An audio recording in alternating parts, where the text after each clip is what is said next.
Episodio presentado por Constructora GRCC. Mi primer año como graduado de Ingeniería Civil me fui a trabajar a Pemex, Exploración y Producción. Me tocó diseñar incluso hasta un apostadero naval. Entonces me tocó subirme al helicóptero, ir a un callo, ir a hacer la exploración, ir a revisar. Pero estaba muy joven, ¿no? Estaba recién graduado, tendría 24 años. Mi familia tiene una constructora eléctrica muy grande aquí en la ciudad de Monterrey. Iba a buscar al cliente, hablaba con él, le vendíamos el proyecto, lo diseñábamos, lo llevábamos, hacíamos la ingeniería, lo ejecutábamos, lo llevábamos y les pasábamos el plan de mantenimiento. O sea, que es experto en negociación. De ahí sale una nueva oportunidad en Mercado Libre. ¿Y qué es lo que tú dirigías, gestionabas? Que los contratos de arrendamiento se llevaran a cabo en tiempo y forma, sin que le costara más dinero a Mercado Libre en ningún momento. Cómo diseñas y cómo construyes para que la infraestructura cumpla con las necesidades de un futuro desconocido. Hola, ¿qué tal? Estamos muy contentos de iniciar un nuevo episodio de Born to Build. Y bueno, tenemos ahora de invitado a Beto de Zamacona. Bienvenido, Beto. Hola, ¿qué tal? Y bueno, tiene muchas experiencias. Ya tuvimos un preámbulo de ponernos al día. Y bueno, Beto, platícanos un poco de lo que te acuerdas ahorita que regresaste a los pasillos del TEC, de profes, ahorita mencionabas algunos profes. ¿Qué te acuerdas de estos años de estudiantes? Platícanos que entraste a una carrera difícil y te moviste a la más difícil. Sí, no, me moví a la más difícil definitivamente. No sabía lo que estaba haciendo en su momento. Bueno, yo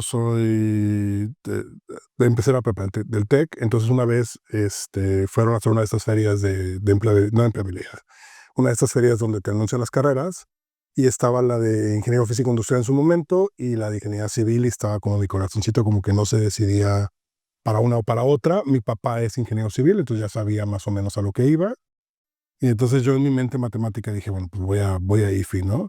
Y estuve en IFI 2 semestres y dije, no, sabes que esto no es lo mío, porque pues, al final de cuentas yo lo que quería era poder trabajar fuera de los laboratorios. O sea, ingeniería físico-industrial es bastante buena, pero al final de cuentas terminas trabajando explorando materiales y laboratorios, lo que hablábamos un poquito hace rato.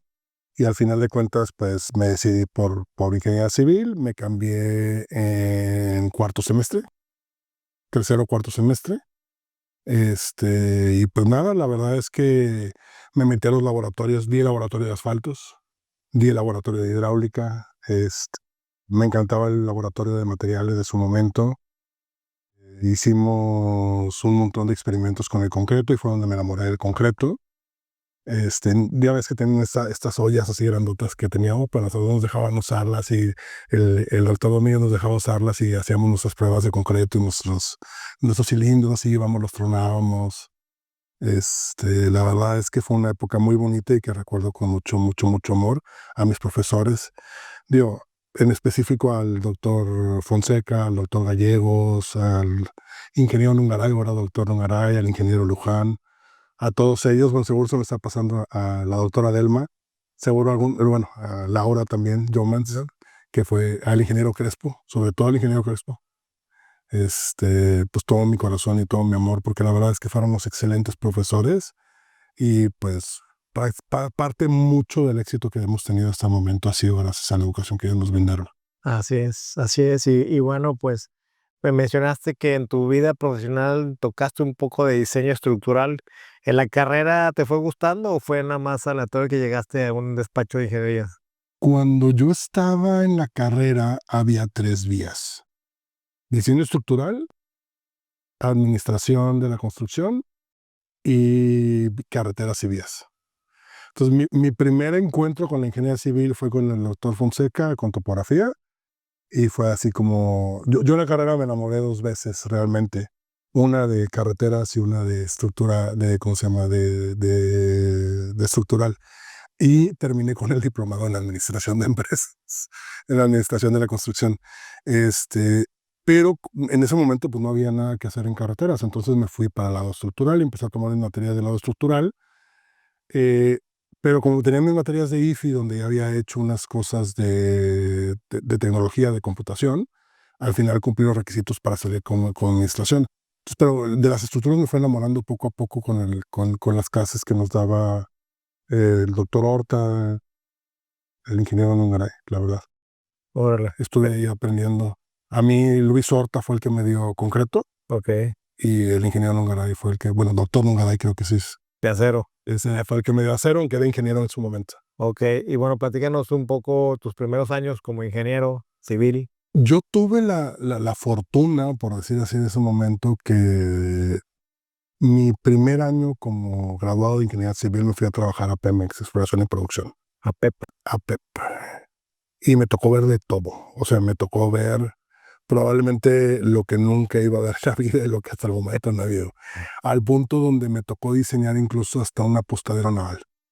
Entonces me tocó subirme al helicóptero, ir a un callo, ir a hacer la exploración, ir a revisar, ir a ver dónde se iban a poner los radares, dónde se iban a poner las torres, cómo iban a ser los aires acondicionados. O sea, vi también un patio de maniobras para construir plataformas petroleras en... Ay, no me acuerdo cómo se llama el puerto, pero está ahí en Ciudad del Carmen. Ahí hay un patio muy grande que anteriormente era arena y a mí me tocó diseñarlo y construirlo. Y ahí se construyeron las patas de unas plataformas enormes en su momento, que fue uno de los grandes logros de... Pues estás ese joven, ¿no? momento. Sí, estaba recién graduado, tendría 24 años. Me tocó ver hospitales, me tocó ver... Pues me tocó ver la fuerza de Pemex en su momento y todo lo que hacía y todo lo que construía, ¿no? Y yo estaba en el área de diseño. Ok. ¿Y cómo entraste a Pemex? O sea, ¿fue algún tema familiar o fue que buscaste oportunidad? Fue un tema coyuntural, estaba yo buscando trabajo.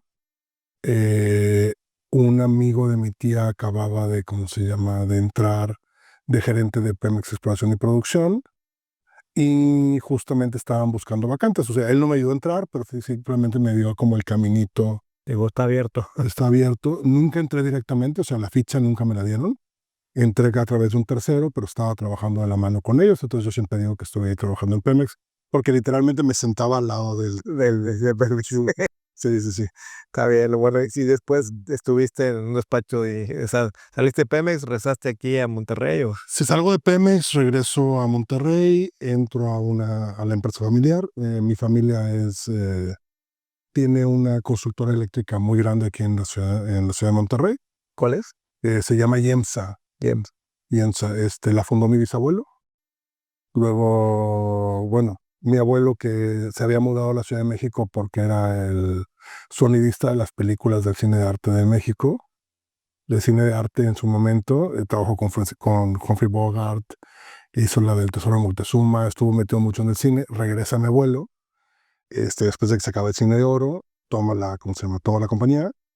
Y luego mi abuelo se la pasa a mi papá y a mis tíos. Y entonces yo me metí ahí a la compañía, pero yo me metí específicamente a una empresa que vendía material eléctrico. Ahí fue donde empecé a aprender mucho de lo que tenía que ver con electricidad, que es lo que me motiva más adelante a irme a España. Y también estaba en una fábrica de prefabricados de concreto. Entonces lo que hacíamos era, Como parte del negocio de la como familia. parte del negocio de la familia, lo que hacíamos era prefabricar. O sea, fabricábamos postes de concreto, registros de concreto y todo lo que tiene que ver esto con El tema la eléctrico. infraestructura eléctrica. Sí. Pero también apliqué mucho porque, pues, al final de cuentas era concreto, ¿no? O sea, había que hacer las mezclas, poner tus propias mezclas, hacer tus propios acabados, el poder afinar los registros para que queden bien con los moldes metálicos, el tipo de producto que le vas a poner para poder desmoldar, el cumplir con todas las normativas, es una ciencia. Y ahí fue donde empecé a manejar los materiales de concreto formado rápido con el grupo GCC, lo que ahora se conoce como Fraguamax. Me metí mucho con ellos. De eso, saludos a Julián Calleros, si es que llega a ver el podcast. Que de la mano empezamos a meter lo que era, ¿cómo se llama?, todo lo que tiene que ver con fraguado, con concretos de fraguado rápido. Y empezamos a hacer experimentos y un montón de cosas. Incluso trajimos aquí un par de veces al TEC para poder que hicieran los registros. Estaban haciendo una tesis doctoral y se les habían echado a perder los cilindros, se habían echado a perder los cilindros, y para poder hacer las pruebas, lo trajimos y lo hicieron en 3 días. Y en 3 días los pudieron probar y demostraron que la mezcla era la correcta, de alta resistencia. A ver, platícanos un poco más la parte técnica de esto. Hay una cosa que se llama Quick Dry Concrete, creo que se llama en Estados Unidos, que tiene muchos años que se está usando, que es una fórmula que desarrolló un americano, entiendo, pero nunca la pudieron producir en Estados Unidos porque necesitan un tipo de tierra muy extraña. El señor de Estados Unidos empezó a viajar a lo largo del mundo y se dio cuenta que la tierra estaba en Chihuahua, pero nunca pudo lograr dar con la fórmula. Entonces, en su momento, Grupo Cemento Chihuahua se asocia con él y desarrollan este producto que es el concreto de fraguado rápido, que aquí en México lo conocen como Fraguamax, y en Estados Unidos se llama, creo que Quick Dry Concrete. Este es un producto que se fabrica en México con tecnología mexicana, que los laboratorios de Chihuahua de GCC de estos son impresionantes, y es un concreto sulfoaluminoso, no aluminoso como el que usan en Francia, que está prohibido usarlo aquí en América, no se recomienda. Es justamente entre un Portland y un aluminoso. Entonces tiene unas propiedades muy específicas y muy especiales. Lo que hace básicamente el concreto es que los cristales, en lugar de hacerlos desde afuera hacia adentro, los hace desde adentro hacia afuera. Y las estructuras, en lugar de generarlas laminales, las hace transversales. Entonces lo que provoca que al momento que entra en fraguado, que normalmente entra en fraguado entre 15 y 20 minutos a temperatura ambiente, no te genera fraguados falsos, se empieza a calentar la pieza y te da resistencias, lo que tendríamos en 28 días te da resistencia a las 2 horas o a las 6 horas. Entonces son concretos que, por ejemplo, la pista acá del aeropuerto de Monterrey, la usaban para reparar los baches, los usan mucho en aeropuertos, los usan mucho en carreteras, es muy resistente también a las bajas temperaturas. El municipio de San Pedro lo usa para reparar sus rejillas. Entonces, fue uno de los municipios que lo incorporó. Muchos de los patios ¿de quién era? De Cuprum. Muchos de los patios de Cuprum los repararon con este producto. Es un producto que poca gente conoce, entre comillas, pero es un súper producto. Funciona súper bien y bueno, en su momento yo fui de los primeros. Me fui a Las Vegas, al World of Concrete, tratando de encontrar un producto que fuera innovador y que me resolviera problemas que tenía en la línea de producción. Llego con el americano, me presento, yo ya con ganas de negociar y me dicen, no es aquí. Ya tienes un distribuidor en México, se llama Julián Calleros, toma su tarjeta, llámalo. Yo ahorita, Julián, no sé si ya está director o qué está, pero en su momento era como el que vendía. Entonces lo busqué, lo hablé y empezamos a trabajar en conjunto. Y eso fue hace 20 años. Wow. Ya Estuviste en la empresa familiar y brincaste ¿a dónde? me pasé a una empresa de ingeniería que se llama Atinsa, del ingeniero Ricardo Araujo. Araujo, yo lo conocía de la carrera, o sea, era uno de mis buenos amigos. Y un día, pues me dieron ganas de empezar a hacer cosas estructurales, ya lo traía como mucho. Entonces me pongo de acuerdo con él y me invita como ingeniero y pues me pongo a diseñar estructuras. Plataformas industriales, tanques, silos, y de ahí poco a poco pues empecé a, a tomar un papel más preponderante no solo en diseñar, sino también en hacer el project management y construir. Okay. Entonces estuve muy involucrado desde que se desarrollaba, o sea, desde que se tenía la idea, se generaba la estructura y después pues a construirlo, ¿no? O sea, a ir físicamente al sitio, construirlo y después preparar los planes de mantenimiento. Entonces hay algunas cosas de cuando vienes del aeropuerto, algunas cosas ahí que esas son diseño mío y construcción míos y ahí siguen después de... ¿Cuánto tiempo estuviste diseñando?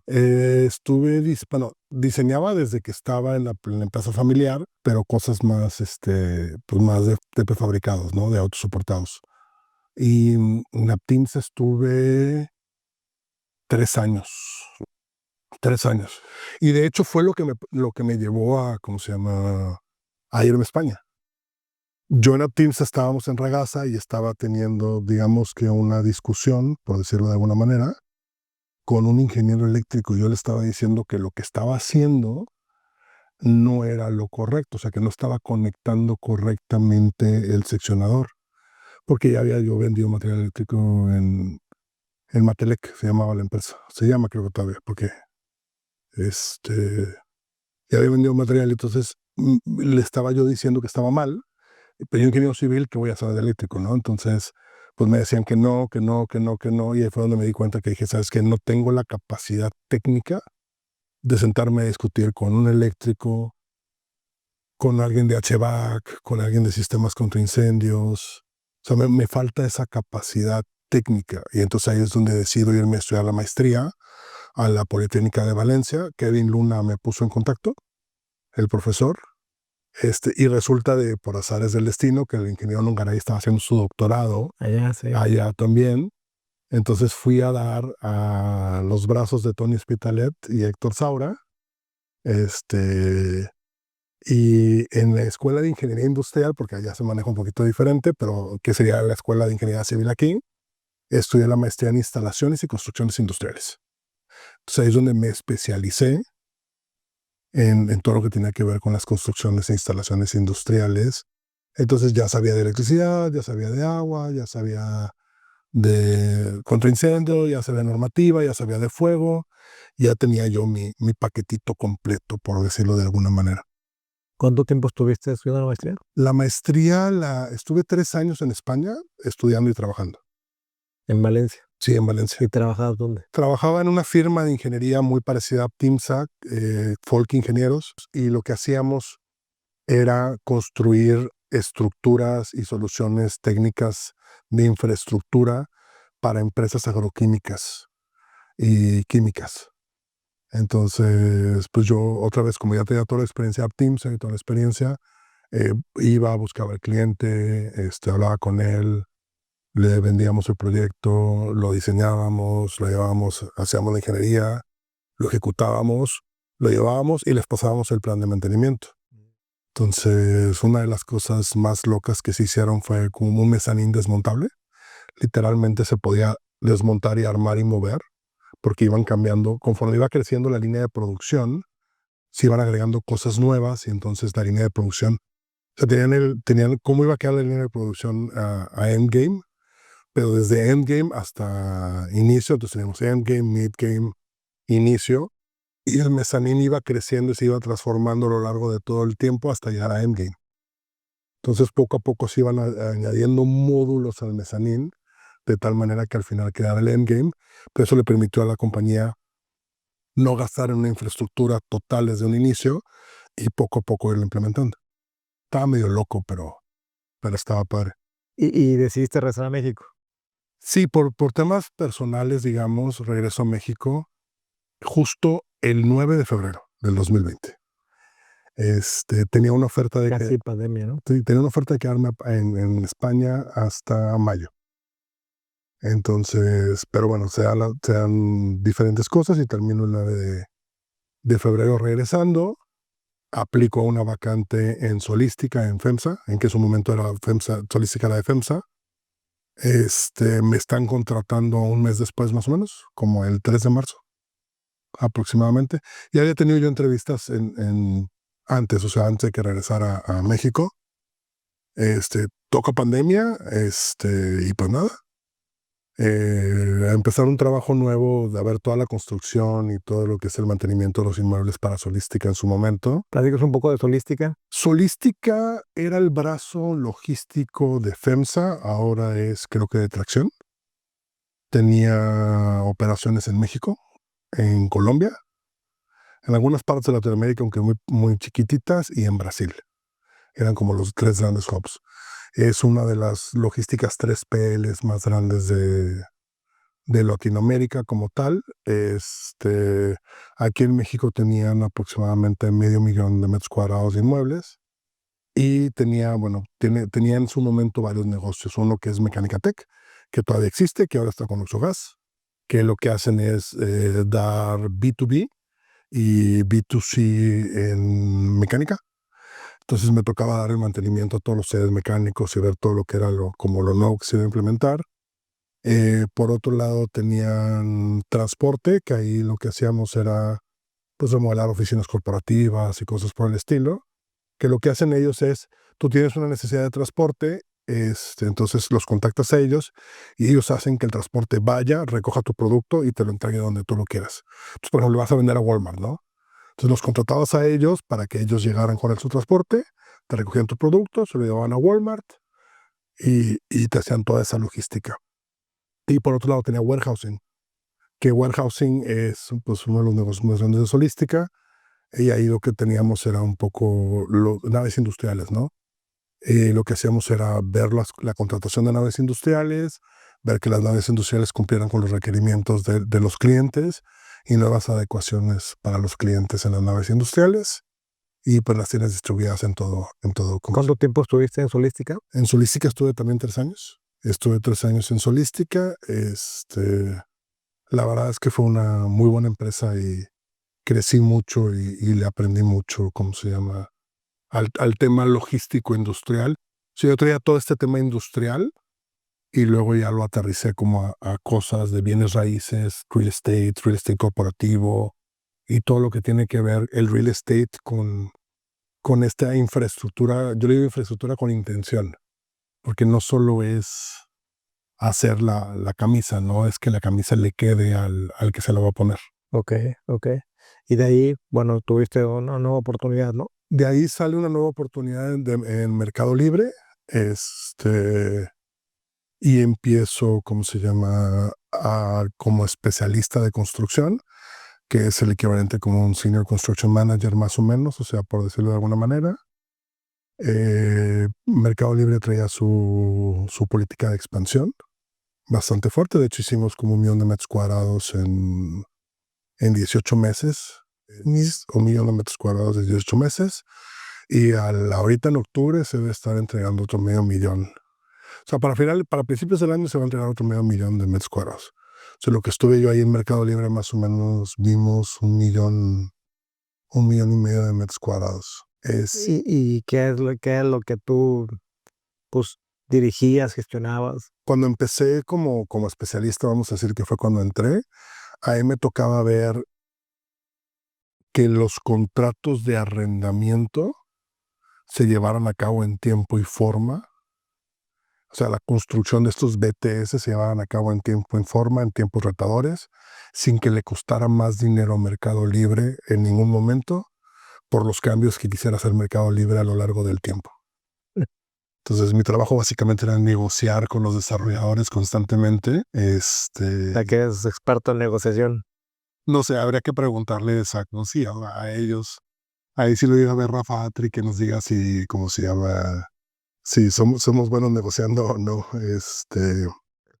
Pero bueno, al final de cuentas, empezábamos con eso, nos daban un contrato de arrendamiento, nos sentábamos con la constructora y con el desarrollador, porque en este caso el constructor no es el mismo que el desarrollador. Ahí podemos hablar de un montón de modalidades de contratos y un montón de cosas, ¿no? Entonces nos sentábamos con el desarrollador y con el constructor y vamos a decir, bueno, Mercado Libre te está contratando esta bodega con esos specs, con esta calidad, y pues nada, vamos a trabajar en conjunto para poder desarrollarla y entregarla como debe de ser. Entonces pues era estar ahí como haciendo el papel de cliente, de supervisor, y estar validando técnicamente constantemente. Y el tema de Mercado Libre, como es industria 4.0 y ya queriendo tener a industria 5.0, a lo largo del tiempo la necesidad va creciendo y va cambiando. Entonces la infraestructura se tiene que ir modificando a las nuevas necesidades de la empresa. Y entonces es uno de los grandes retos, ¿no? Cómo diseñas y cómo construyes para que la infraestructura cumpla con las necesidades de un futuro desconocido.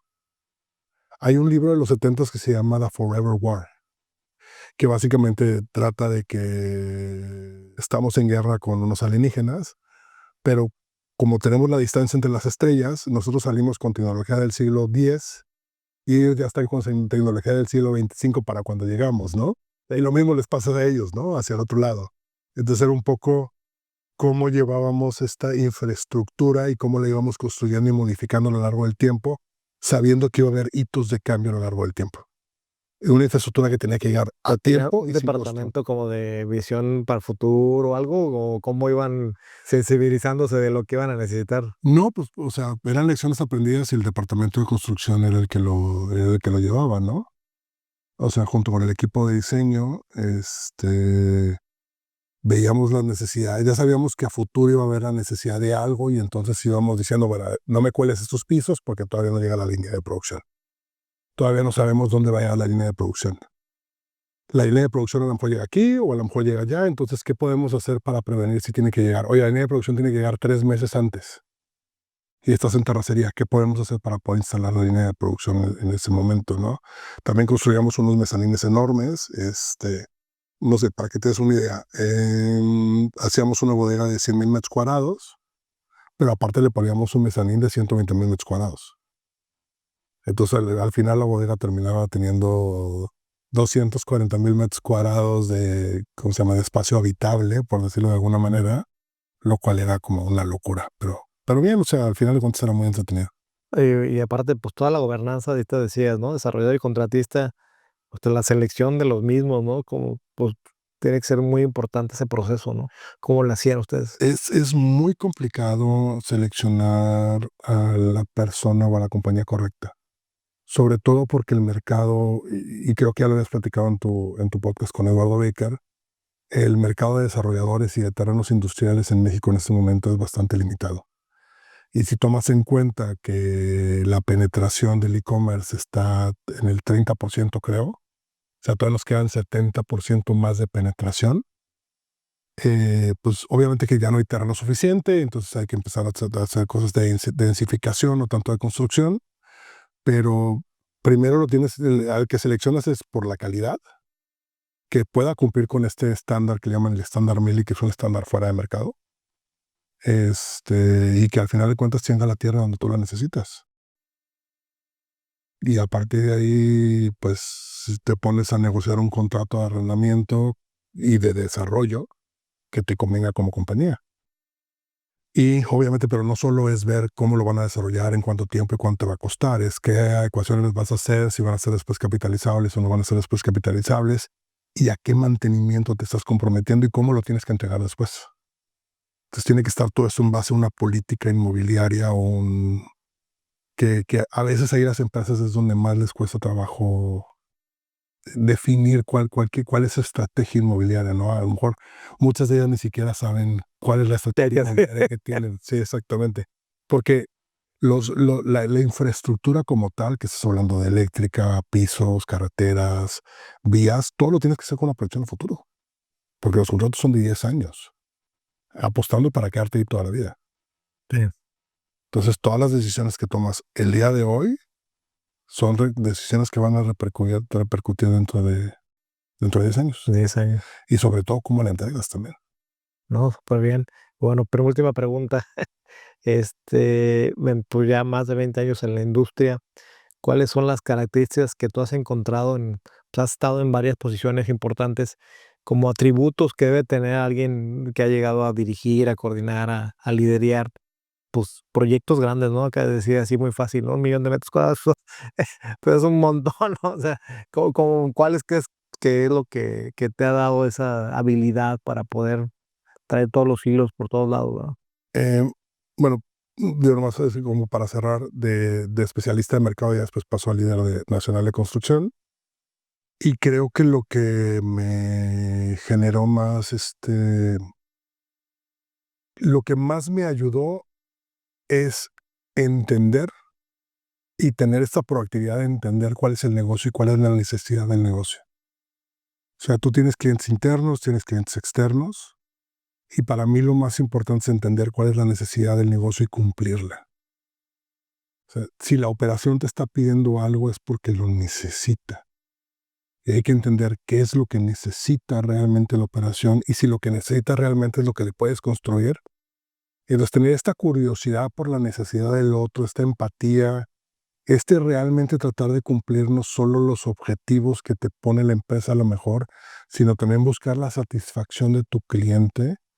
Creo que es una cosa muy importante y que las personas que lo demuestran y lo tienen son más propensas a crecer en el organigrama, ¿cómo se llama?, empresarial, por decirlo de alguna manera, ¿no? Entender lo que haces, entender por qué lo haces, ¿sí? Y al final de cuentas también entender qué es lo que necesita el otro de ti, ¿no? Porque no solo es construir una bodega, es cuidarlos. Y viene al punto donde tienes que tomar la decisión de si amplías una banqueta a 1,60 m y reduces el patio a 38 metros, O si reduces la banqueta a 90 centímetros y dejas el patio de 39 metros. Y tú dices, ese metro, pues no importa, no. O sea, un patio como mínimo tiene que tener 38 metros para que funcionen bien los fulls y puedan dar las vueltas y todo. Pero lo ideal es que sea de 40. Y una banqueta para que pueda pasar la cantidad de personas que pasa a un e-commerce, con 60 centímetros no es suficiente. Para poder tener los flujos necesitas 80. Entonces muchas veces tienes que buscar soluciones creativas en campo para poder dar las dos. Cumplir RH y que no tenga ningún problema, para que la gente pueda entrar y salir, que no haya desniveles, no se te caigan.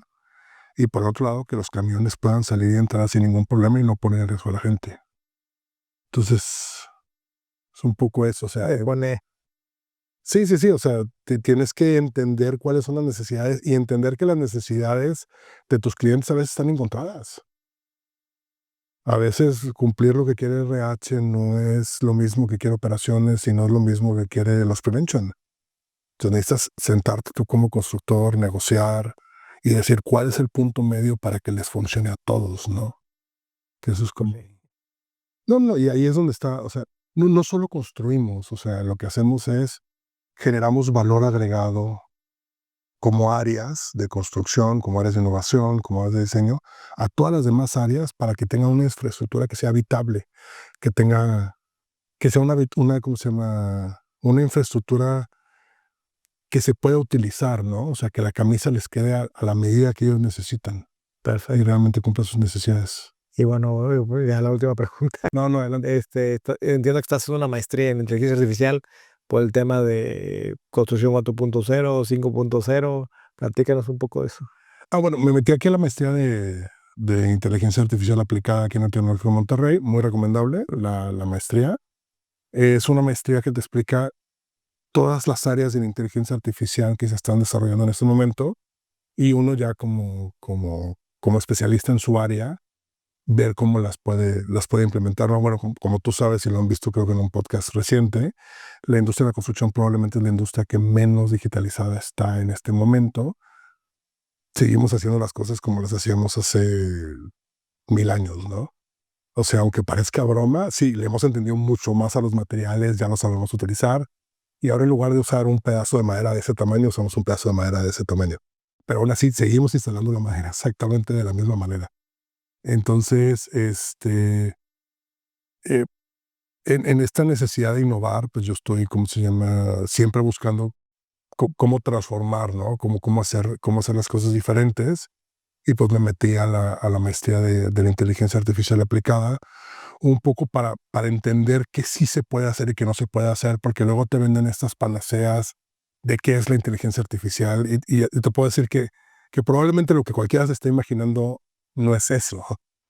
La inteligencia artificial al final de cuentas es una herramienta que te permite hacer lo que tú quieras.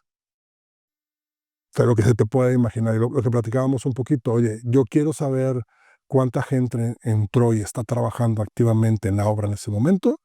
Perfecto. Pongo una cámara, tomo una foto, la paso por un algoritmo y el algoritmo me va a hacer cuadritos y me va a contar el número de personas.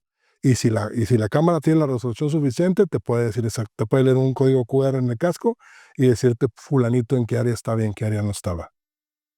Si lo que quiero es revisar, no sé, licitaciones, y normalmente las licitaciones nos equivocamos en un número, se la metes al modelo, el modelo te la revisa y te dice, no, pues fíjate, el año pasado vendiste esto 4% más caro o lo vendiste 4% más barato. Ojo, te equivocaste en este número y probablemente pues aquí tienes un error. Entonces es más bien una herramienta que te ayuda a simplificar lo que tú necesites y ha enfocado a la industria 4.0, el Internet of Things. Pues puedes hacer 1000 cosas, o sea, puedes hacer lo que se te imagines, o sea. Y con el uso de la inteligencia artificial ahora cualquiera lo puede hacer. Entonces, pues, no sé, o sea... Y bueno, ¿para dónde Muy entusiasmado por esto. dónde va a explotar esto en la construcción? ¿Cuándo va a ser el boom? Yo creo que va a terminar explotando en la construcción cuando deje de ser una moda y se pueda empezar a implementar en cosas tangibles y reales que generen ahorro de dinero. Y hablamos de los gemelos digitales, por ejemplo. O sea, tener un gemelo digital que te permita evaluar si se te va a inundar o no a 100, a 200, a 500, a 1000 años y dónde tengo que poner mis pozos de retención, ¿sí? Eso ya es Industria 4.0, ya tengo mi gemelo digital y eso ya me hizo ahorrarme ahorita X cantidad de dinero y a futuro 10 veces más. Así es. Entonces es nada más que los desarrolladores se convenzan que realmente hay ahorro de dinero ahí, porque sí lo hay y muchísimo. Muy bien, pues te agradezco, Beto, tu tiempo, tu oportunidad que tuviste de poder tener esta entrevista. Y bueno, pues pronto vamos a tener el capítulo ahí en 2 canales que usamos, que es YouTube y Spotify. Tenemos redes, pero básicamente estamos enfocando a que pues se aprenda a través de este podcast, ¿no? Que hay generaciones que necesitan escuchar a la experiencia, ¿no? Y bueno, muy, muy enriquecedor todo lo que nos platicas, pues muchas gracias. Pues muchas gracias a ti por invitarme. Y un poco comentar lo de la camisa hawaiana, lo que decía es que no tengan miedo de llevar un poco de alegría a sus espacios de trabajo. O sea, no todo tiene que ser siempre tan cuadrado, ¿no? Mal. Diviértanse en lo que hacen y cómo trabajan, porque al final de cuentas, si no nos divertimos, pues estamos chambeando. Entonces, no, pues hay que divertirse y chambear al mismo tiempo. Así es, pues bueno, pues con esto cerramos. Síganos en las redes, suscríbanse al canal y bueno, tendremos otra oportunidad de hablar con Beto en temas de Industria 4.0. Lo que sigue está muy metido, entonces seguro lo vamos a seguir entrevistando. Pues muchas gracias, estamos en contacto. Episodio presentado por Bill Peer, Grupo Ingeniería y Arquitectura y Constructora GRCC.